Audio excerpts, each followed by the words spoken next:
Before I delve into the program itself, there's a quick thing here about logistics. First, the webinar is recorded, so don't worry if you have to leave at some point during the program. All of the registrants will receive a link to the full recording about an hour and a half from now. The program is free and public, so you can feel free to share this link with your colleagues. If you aren't familiar with GoToWebinar, there's a function so you can submit questions, and we'll be asking those questions during the question and answer part later on. Lastly, to try to avoid too much background noise, everybody is muted except for the speakers. I also want to acknowledge today's sponsor, which is Geronimo Energy, which as of last year is now part of National Grid. Today, we have 3 speakers, Doug and Kyle and John, all based in Minnesota, a place that most of us don't think of as a hotbed for solar, but apparently it works even up there in the north. Again, my name is Eric Howard, and I'm pleased to give you this brief introduction. Now you're going to hear from the 3 speakers, and at the end, there'll be the 20 minutes of Q&A, followed with a link showing all of their contact details should you have questions for them. So, and now I pass it on to the folks at St. John's. Okay, thanks, Eric. It's great to be here with everyone, and I'm happy to tell you a little bit about what we've got going on at St. John's University for solar energy. So, St. John's University is located in central Minnesota, in the little town of Collegeville, Minnesota. It is a Catholic liberal arts residential school that is really founded on the Benedictine tradition. St. John's is a school for men. About 4 miles down the road is the College of St. Benedict, which is a Catholic residential liberal arts school founded on the Benedictine traditions and is a school for women. So St. Ben's is a school for women, St. John's for men. They have one common curriculum, so students are taking classes on both campuses. At St. John's, we have a 27-acre solar array that we're going to highlight today and talk a little bit about how we incorporate that into some of our stewardship and sustainability education. St. John's, St. Ben's collectively have been around for 250 years, educating students on the liberal arts and Catholic intellectual traditions. We are guided by the Benedictine values. And one of those values, along with hospitality and community and respect for others, is stewardship. So we take this seriously, and we have this commitment to stewardship and sustainability that is interwoven throughout the programs and the areas of studies on campus. And I'll highlight some of the ways that we're using our solar array to achieve some of these goals later on in the presentation.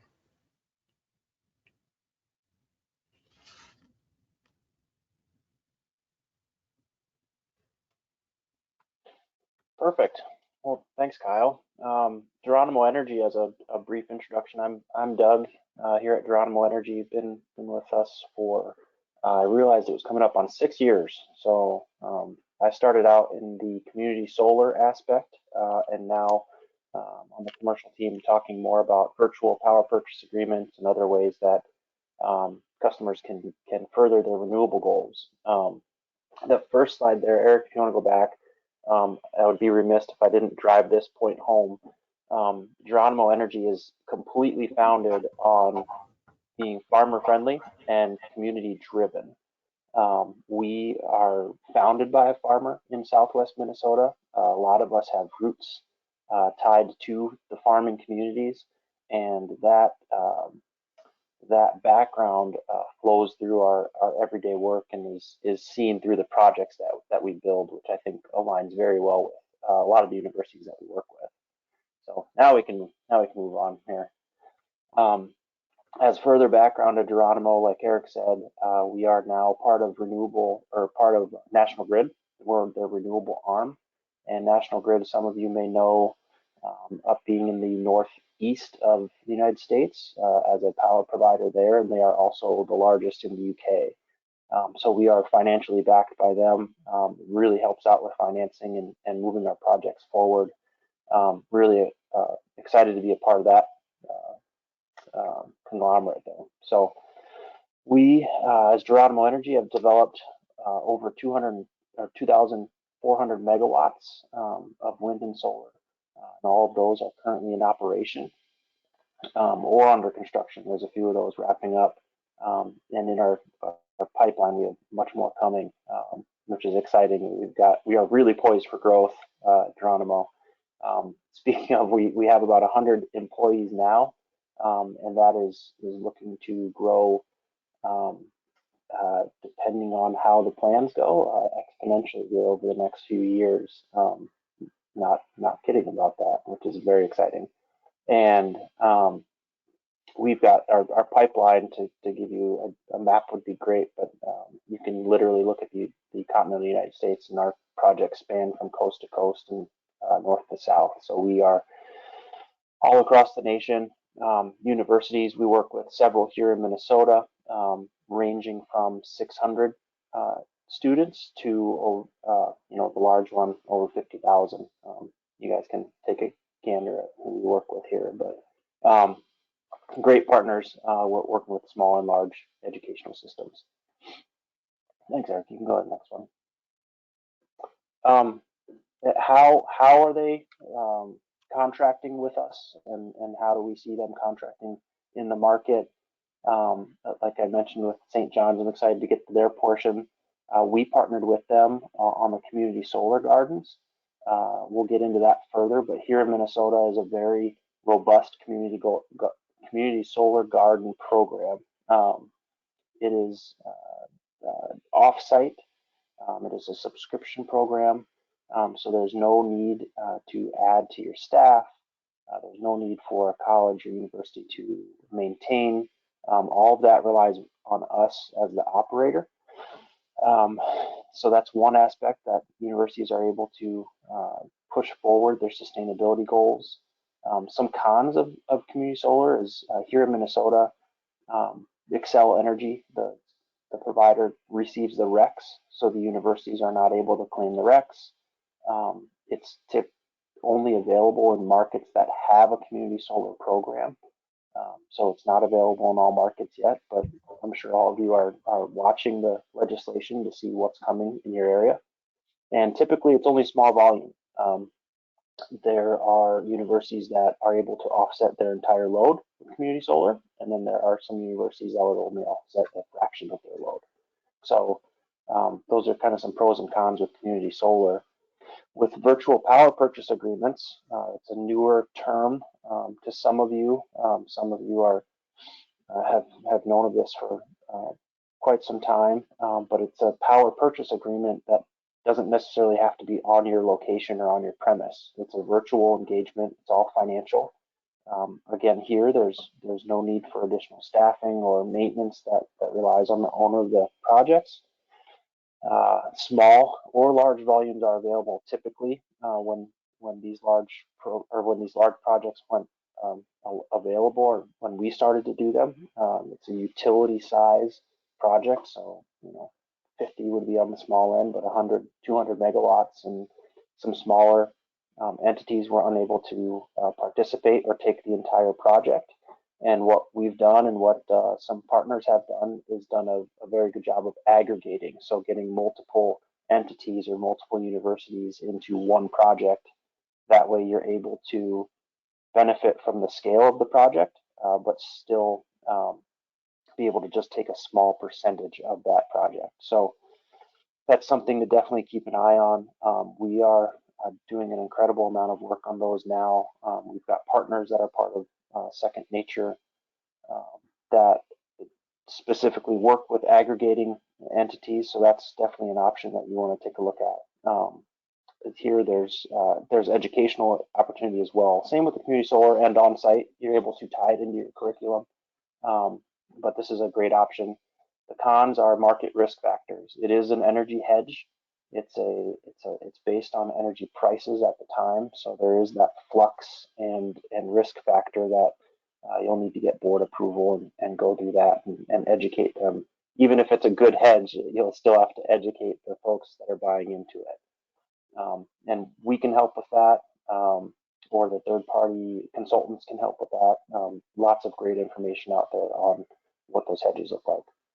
And then one of the last ways, obviously there's lots of ways to do this, but we just picked 3 here, is the renewable energy credits purchasing. Most of you are familiar with this. Very simple contract, easy to implement. You're just purchasing RECs, whether they be local or national RECs, green E-RECs. They just are offsetting your carbon footprint. The cons that we've seen in feedback, there's no real tangible project to point to. It's not a local project typically, or there's not a great story to it, which we're seeing more and more of a demand for. And it creates a cost center. You're purchasing these RECs as a cost to you to purchase the RECs, as opposed to a virtual power purchase agreement where there would be a hedge on the energy prices and hopefully a savings. So there are 3 aspects here of how to pursue.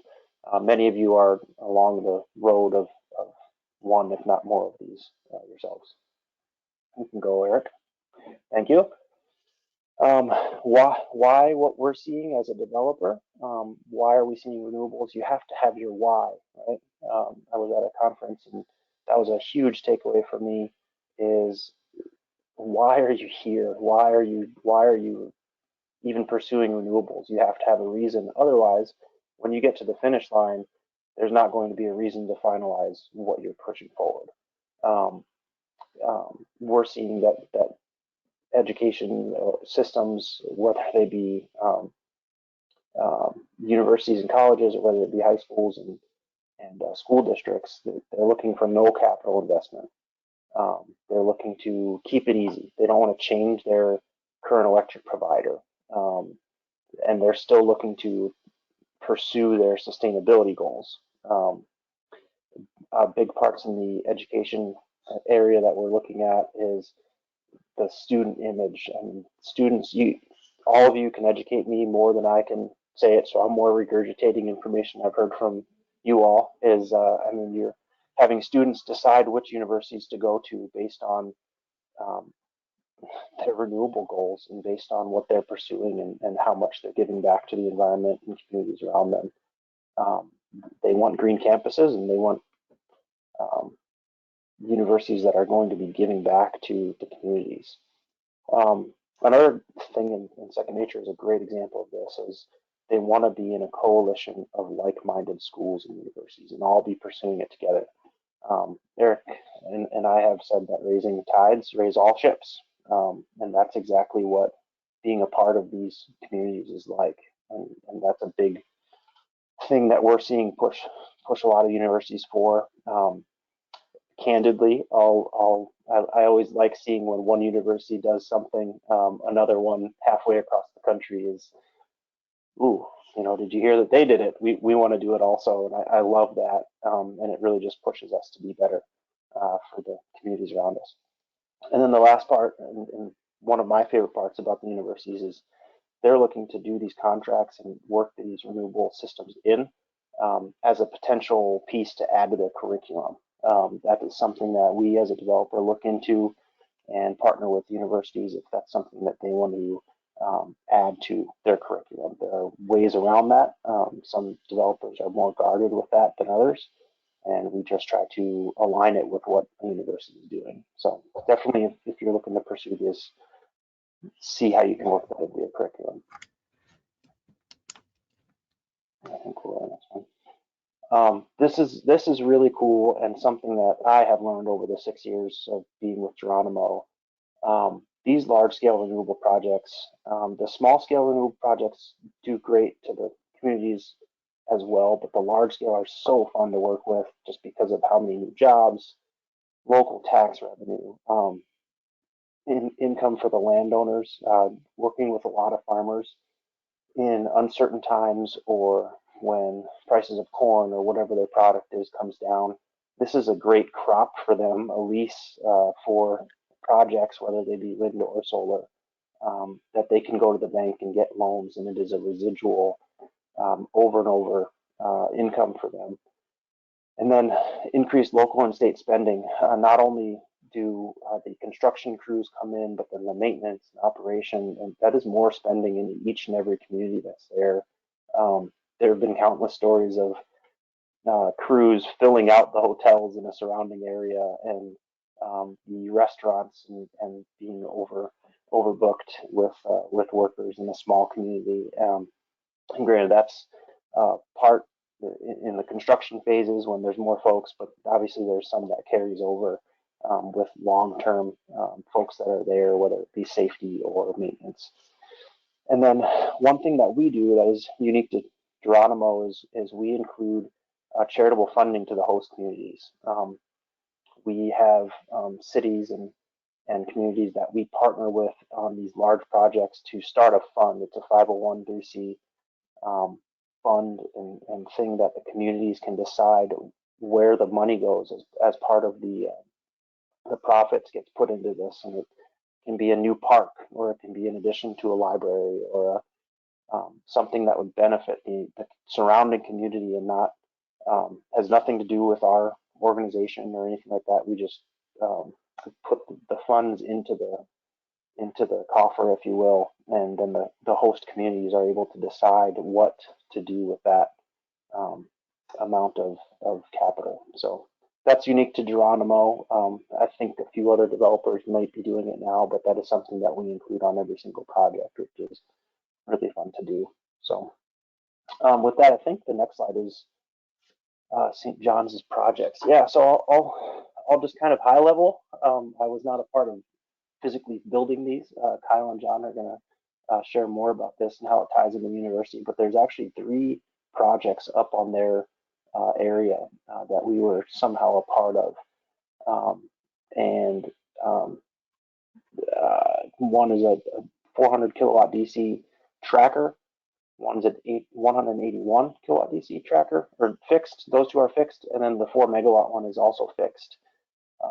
We were part of the development, I believe, on individuals from our organization were a part of all of them. And then the one that I participated with the most in community solar was that last one, that 4 megawatt one. And it really is, I'm excited for the photos, but it really is cool to see. And it's cool to see how St. John's not only participated as a subscriber to the community solar, but also how they are from a land lease and owner of the land that the projects are on. So I'm excited for this. You can tell I'm getting excited here by trying to rush through this to get to your next part here, John Kyle. But just a really cool project. They've been a great partner to work with. I've heard nothing but good things from the development team, from the permitting folks, and working with the university, and I'm sure that's true with a lot of universities. Here again, like I said, in the community solar, the portion that St. John's participates in is actually a 1.2 megawatts of that 4. And so they can be a 40% user of that project.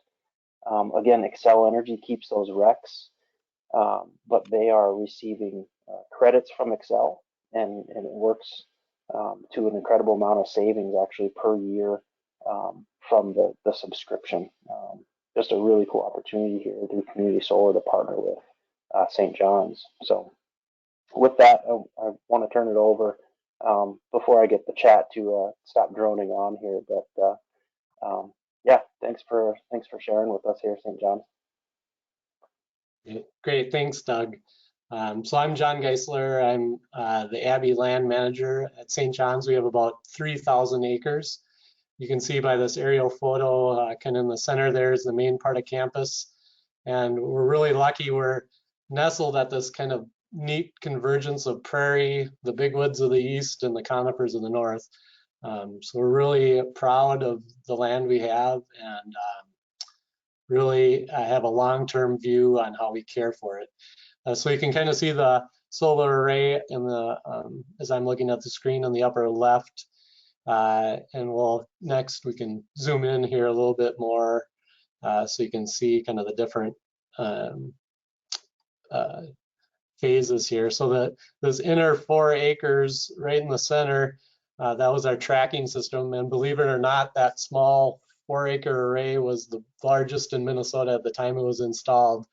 So we had people touring from all over the place to come see this big array. And then later on, once we had another 23 acres, it just looks dwarfed and just amazing the advance of solar in this area. So as a land manager, my main concerns are, you can see this is kind of a rolling site. So erosion was a concern of ours early on. Just who takes care of maintenance inside the fence, and then the aesthetics from the outside. And then long-term, if a new technology comes up, in 25 years, can we remove this from the landscape and use it again? And so just the answers to those questions, Geronimo or whoever is running the solar array takes care of everything inside the fence. So I don't have to worry about mowing or maintenance inside the fence, which is a big deal for me.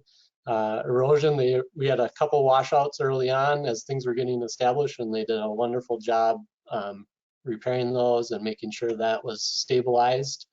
And then I guess we'll go on the next slide, Eric.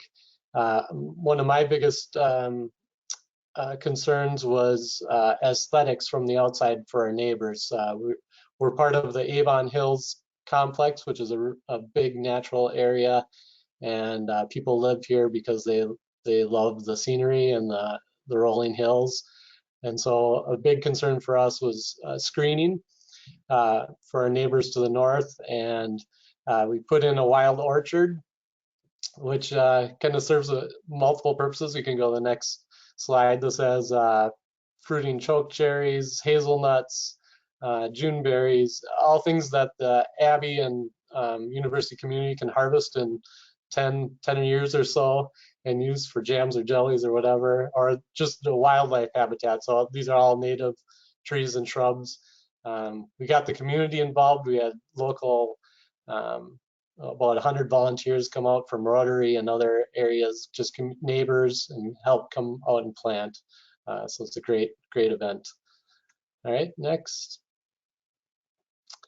And this is a place, this high hill overlooking the solar array, and you can see campus in the background there. This is a place that I come to tell the story of Benedictine stewardship and our commitments to sustainability, because it's just all right there. You can see our native prairie, you can see the solar arrays for our energy, and you can see the campus kind of at the root of our value system. So just a great place to bring donors or stakeholders or prospective students to kind of just show that or tell that story.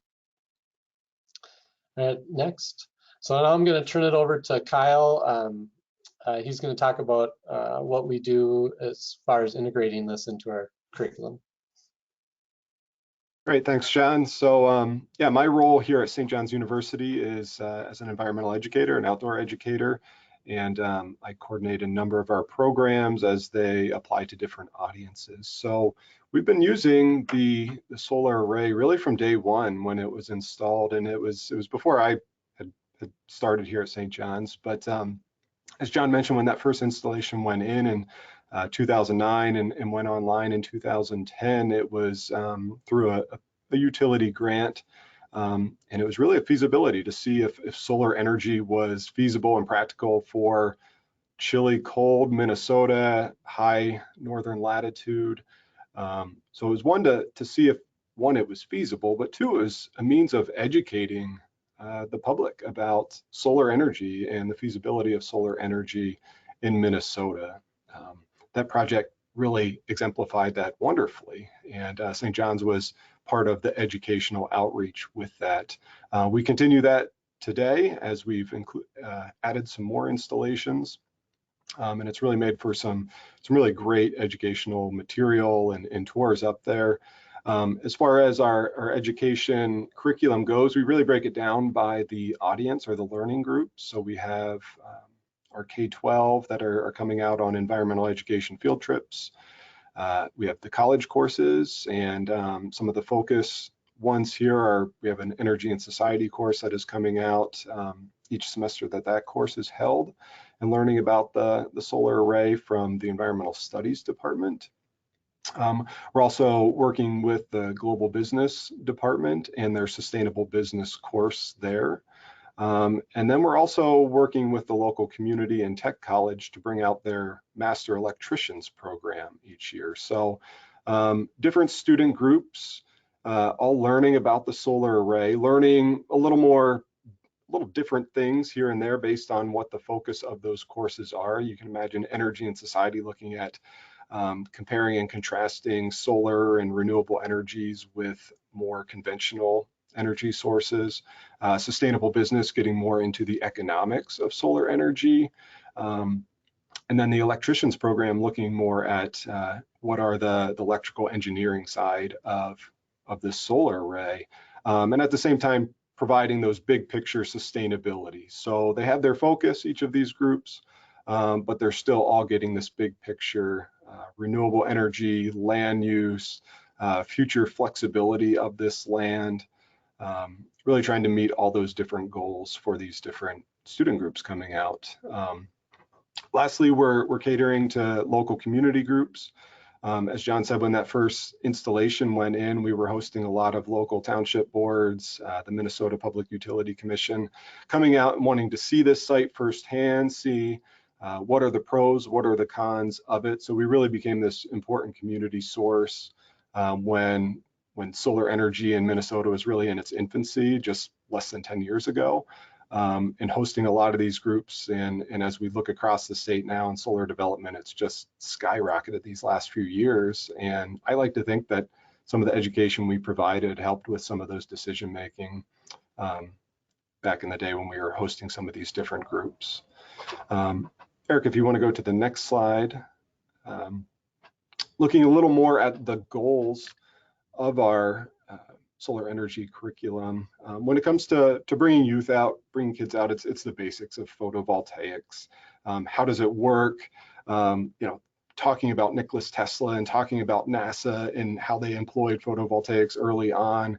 And then bringing that up to what does solar energy look like at the utility scale? Introducing ideas of renewable energy compared to non-renewables. Some of the broader basic things related to solar energy. At the college level, we're taking a much deeper dive. We're looking more into the science behind photovoltaics, getting into how that works, looking at the economics of how solar works, both the pros and cons, looking at some of the politics and some of that legislation related to solar energy and how it is being produced and made available.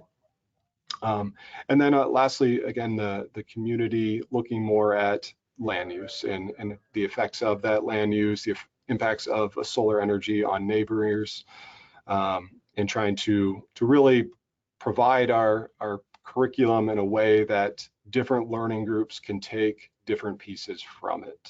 At the same time, emphasizing our goals at the Outdoor U here as part of St. John's and environmental literacy and making people aware of the energy that's out there, the resources they have available to them if they're interested in going this route, and how they can potentially spend their dollars and cast their votes in a way that supports solar energy.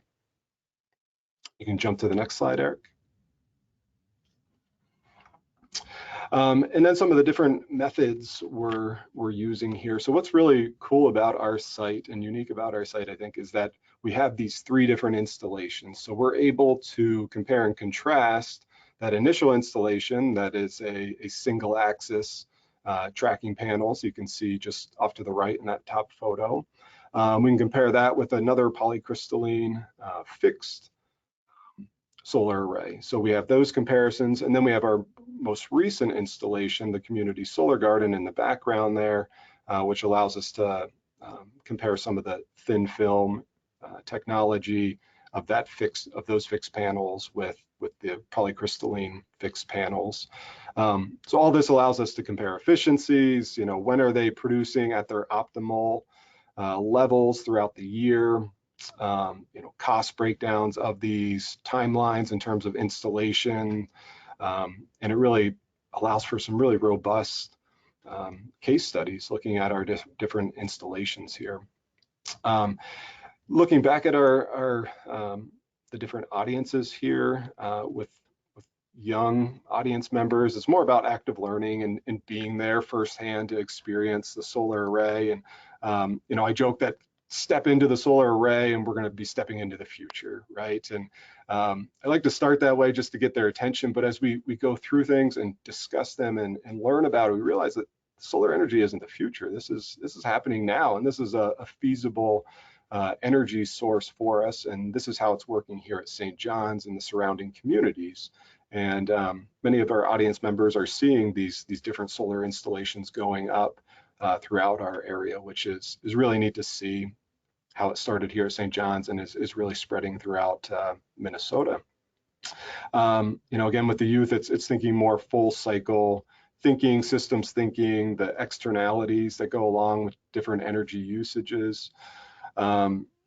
At the college level, a lot of that cost benefit that I talked about. We have had some students who have done some active research with our installations, which have pulled out some interesting results, kind of drawing out, if we started to expand, what would this look like? If we implemented some rooftop solar on campus, if we offered some, or if we looked to do some development at St. Ben. So doing some different active research, mostly upper class students doing these for their senior theses. So it's allowed for them to really do that individualized research as they've been interested. And it falls right in line with our campus sustainability goals. So we're doing it in some cases as part of the academic curriculum. In other cases, it's more of just co-curricular programming, giving students the opportunity during, for example, our sustainability weeks that we hold once a year, and getting students to just come out and learn a little bit more about the solar array. So there's nothing like in-person, firsthand experience, being able to go in and see our solar array, which is really something that we're benefited to be able to do here. There's a small service road that goes into the initial installation that gives us access to go in there and see it firsthand, and not just talk about it through a slideshow or through pictures, but be there and see the whole system working in action. I think that sums up what I've got, Eric, if you want to jump to the questions.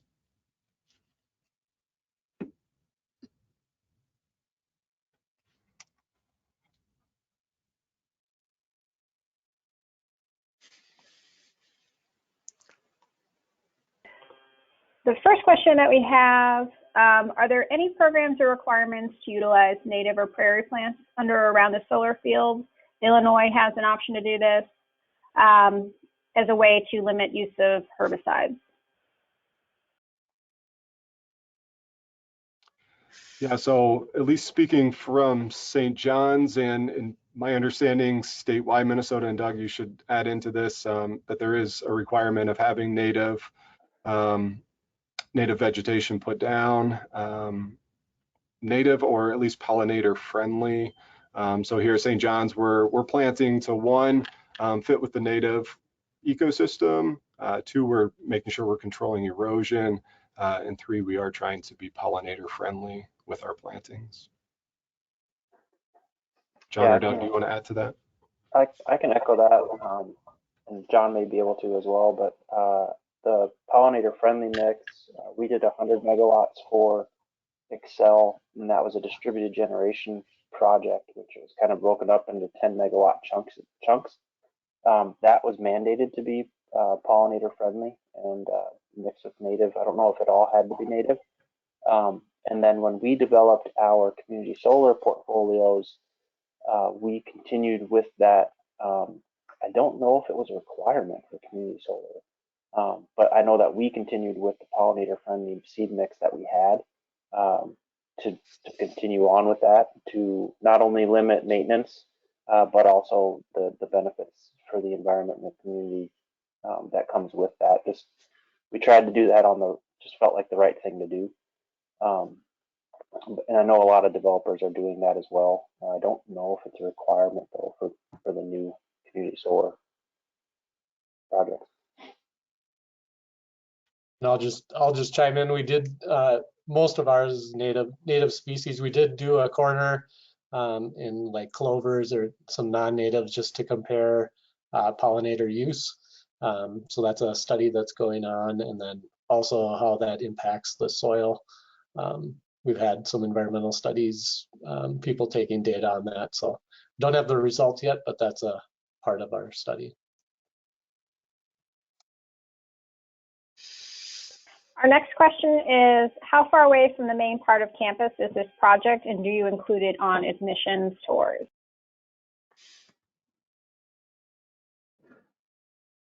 Yeah, so we're, it's I don't know, what is it, maybe a 10 to 15 minute walk from campus. Yeah, that one aerial shot shows us pretty well, yeah, right there. So it is a bit of a walk out there. We usually start our tours at a LEED certified building. So I like to start many of the tours with sustainable design. That becomes one of those sort of, as Doug mentioned earlier, just sort of boosting the image of sustainability on your campus. So definitely the LEED certified building. And the solar array is highlighted. I doubt many admission groups make it up there simply because of it is a bit of a distance from campus to get out there on what tends to be pretty short visits. But it is certainly highlighted, as well as just the 3,000 acre natural arboretum that surrounds St. John's campus as all part of this sort of environmentalism, sustainability, image, and ethos that is part of our institution.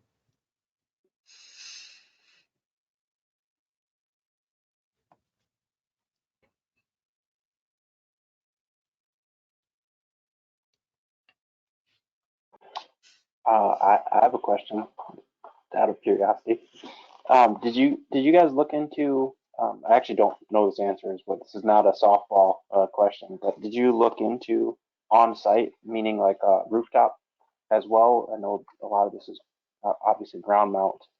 Did you weigh the pros and cons, or I'm sure you researched it? Yeah, so we did look at it, and since we had the land rooftop, our physical plant director was really worried. He doesn't like to put anything on roofs, just for maintenance, and so we had the space to do it on the ground, which that was the main driver, just complicating things for maintenance on the buildings. But it would be another great space. I mean, if we run out of space, that would be, I think we would consider it a little harder. What is the minimum amount of acreage for a community solar program? That's a good question. I think I can handle this one. I know that it's different per program. We've looked at community solar in the Northeast of the United States. We've looked at Illinois, Oregon, Washington. I'll speak to here in Minnesota. That's the one I'm most well versed in. I don't know if there is a minimum, because there are different rates. So the program has different rates. Every kilowatt hour you produce, those rates go to the subscriber. And on a smaller project, the rate is higher. It's a smaller project, so there's less efficiencies, and so the rate is higher. It's typically in more urban areas, and then the larger projects. It first started to be any size, and then it was limited to 1 megawatt gardens. We call them gardens here. 1 megawatt gardens, you could put 5 of them next to each other for a total of 5 megawatts. And now moving forward, since 2 or 3 years ago, you can only build them up to 1 megawatt. So here we're more limited on size constraints of how big you can go as opposed to how small you can go. And I believe you can get pretty small with a community solar, but all the same rules apply where you need at least 5 subscribers, and no one can take more than 40% of the project. So all those same rules would apply if it was a community solar project. We notice that when they get smaller, sometimes they're just done behind the meter, and so you just avoid the community solar aspect of it. Hope that you can clarify that question if you need more detail. Our next question is, this first installation included a tracker system, but the next 2 did not. Did you find that the tracker system wasn't worth the additional cost?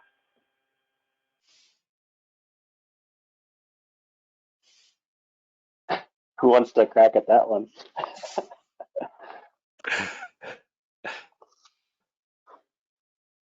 I think that's what I don't know for sure, but I think that's just less moving parts, easier for maintenance.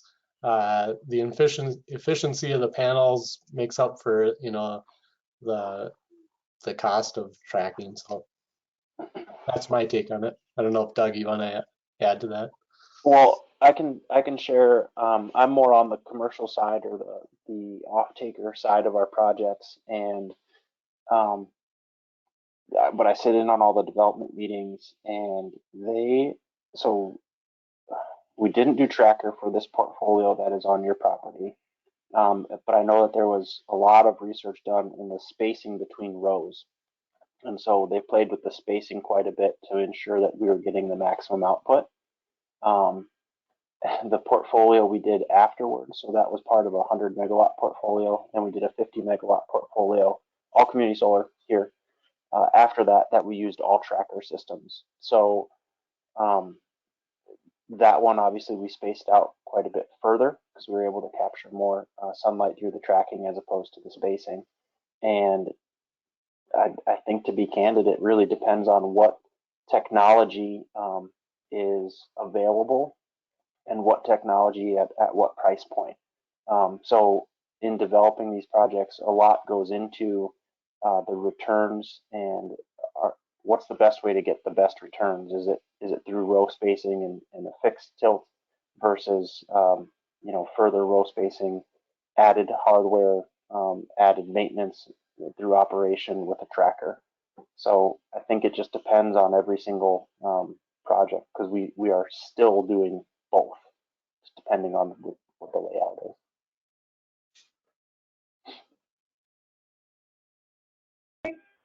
Great question. How long did it take to bring the St. John project to fruition, from early planning stages to being fully functional?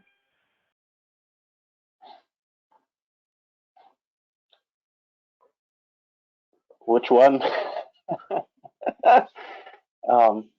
John, I'll kind of tag team this one with you a little bit. The large one, the 4 megawatt, to be rough, probably about 2 years is in the works, from submitting into the queue with the provider or with Xcel Energy. The construction of that project, correct me if I'm wrong, but I believe it was about 3 months from first post in the ground to going live, or electricity running through the wires. So it's like building a house. The foundation takes the longest part, and then once you're framing it, it kind of flies up. But start to finish, I'd say a couple of years when it gets into all of the queue and waiting for working with the utilities and everything like that. Construction's the fast part. John, I'll let you speak to the other ones.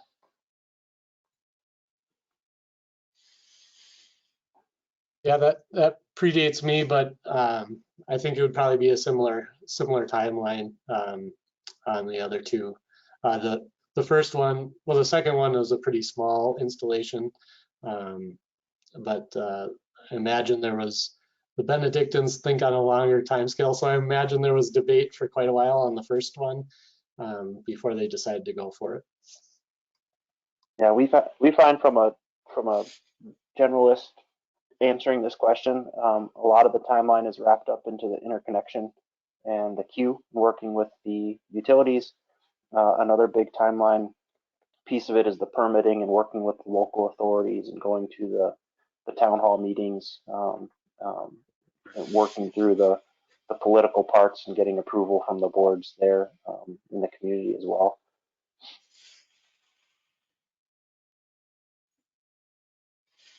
Who are some of the faculty involved in using the solar panels in their curriculum at St. John's and St. Ben's? So we have, as I mentioned, the environmental studies department. So one of their courses, Energy and Society, is using it each semester that it is taught. So the one instructor there. And then we have the Sustainable Business course that is offered through Global Business. So the professor who teaches that course, he's bringing them out once a semester as well. We've also accommodated some of the first year seminar courses that all freshmen are taking on campus, and each instructor has their own sort of learning theme and learning goals for that, many of whom use sustainability as their theme. So we've given them tours and taken them up to see the solar array, and they've gone on to do sort of the individual final projects. A lot of the students like to highlight the solar array as well as just other sustainability issues on campus. So those instructors are our most common instructors to use it.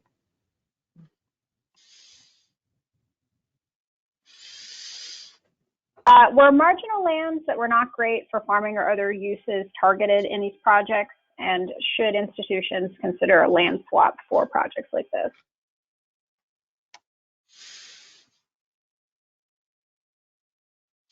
So I'll take just the first part there.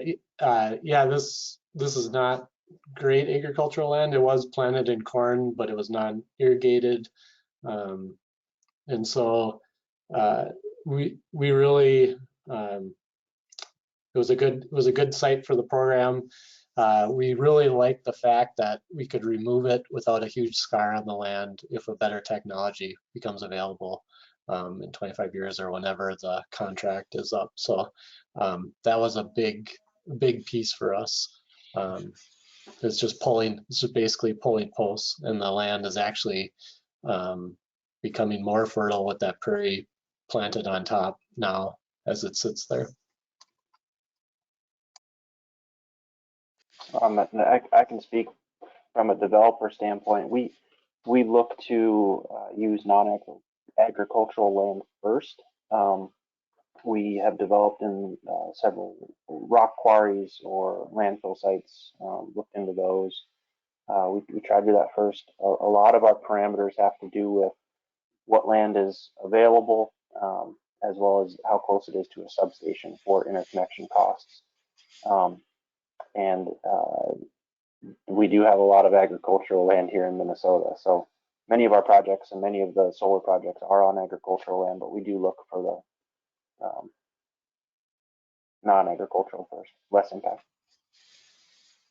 But like John said, when they are decommissioned, one of the great things about solar is it's very low impact on the land long term. A follow-up to Kyle's response to the previous question, do sustainability staff conduct tours, or do students get trained to do them? Yeah, great question. We've had some students who work with us as student staff instructors, and so they've trained on and have provided some tours themselves. When I think there's sort of the more general for youth or for just the general public, they've stepped in if it's coming focus, asking for specific goals or specific things to be touched on. Myself or one of the other professional staff will lead them. We've got a small department where there's 3 or 4 of us usually who are trained and qualified to lead the tours up there. But as you all know, students come and go, and you always get some really good ones who are great at facilitating a tour. So we've had some students who have led them as well. Kind of a little plug, side note. One thing that we have noticed here in Minnesota, St. John's does an awesome job of integrating sustainability into all of their areas of curriculum. we as a company here, local, get interest in, folks applying, and it comes from everywhere. It's not just their sustainability group. We get folks from their applying to our accounting positions or HR positions even. So one thing I can say, and I know it's a big push within the Second Nature group, is how do we apply sustainability not just to the folks in our universities who care about it, but to curriculum wide, to everywhere. And I can kind of brag a little bit. I don't know if you want to expound on how you do that, but I can brag a little bit on St. John's while they're here, that they do a great job of letting those seeds get planted in the whole student base and not just the sustainability focused ones. Well, thanks for saying that, Doug. We're lucky in that there's just really impressive, ambitious students that we get to work with. And yeah, I think it's, as we said earlier, it falls in line with that Benedictine tradition that guides us here at St. John's and St. Ben's.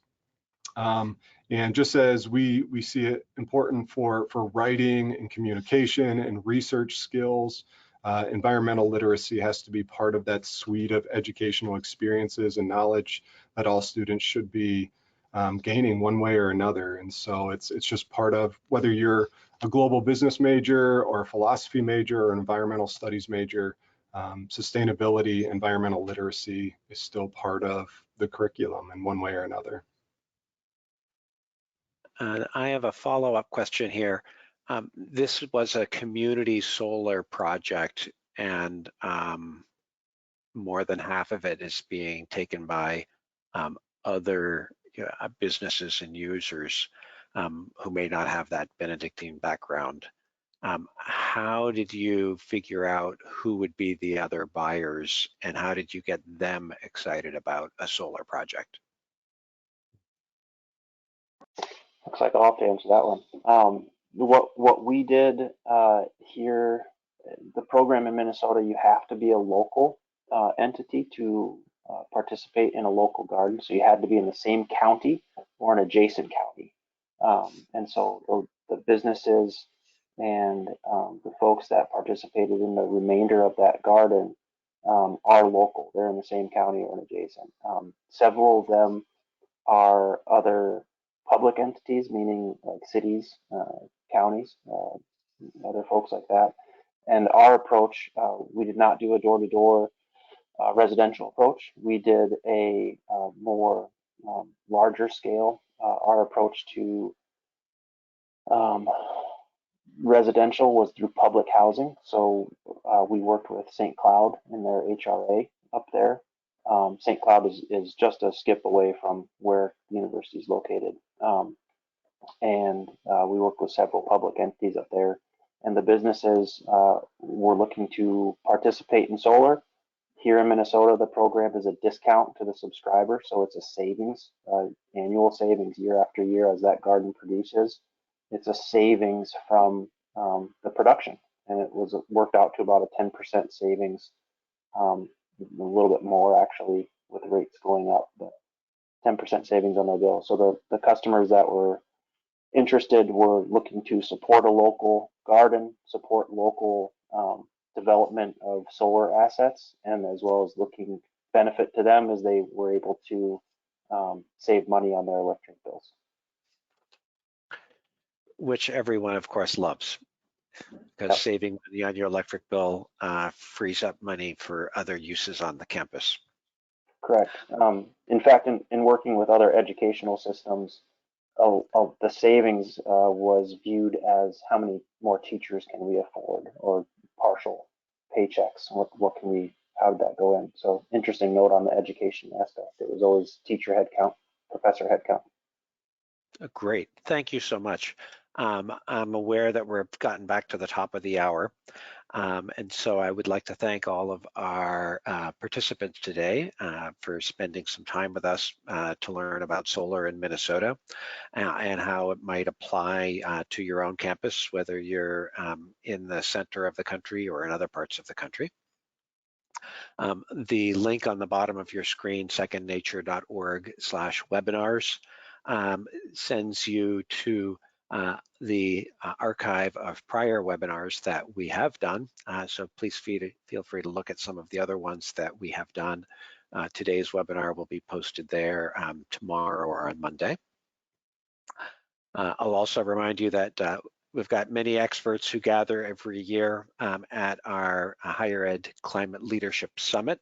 The next one is still planned for February of next year in 2021, but because of the evolving pandemic, we're not quite sure how it's going to be put together, the exact nature or format of it. But in the meantime, we're producing a bunch of webinars for the summer and fall. So if you have any thoughts or suggestions as to a topic that you'd like to hear about, please send me a note, Eric, e.howard@secondnature.org, and I'd love to hear your thoughts. And lastly, on behalf of Tim Carter, Second Nature's president, and the rest of the Second Nature team, including Devin, who was with us today, I'd like to thank you very much for joining us. And I hope you have a healthy and happy and safe month of May. Thank you again.